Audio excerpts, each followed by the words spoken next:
মাছ কাটার বিরাট কৌশলী শুধু নয়, অনেক বলার পরেও সে আস্তে ধীরে কাটল না, কারণ কাটার জন্য আরও কাস্টমার দাঁড়িয়ে আছে। আমার এই মাছটি কাটতে 1 মিনিটে তার ইনকাম 20 টাকা, তাহলে 5 ঘন্টায় কত আসে? প্রায় 6,000 টাকা।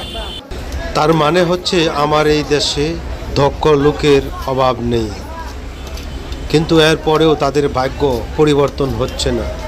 কারণ হলো তারা সবসময় কাজ পায় না, সঠিক সময়ে সঠিক কাজটি তারা পায় না বলেই তাদের ভাগ্যের এই দুরবস্থা।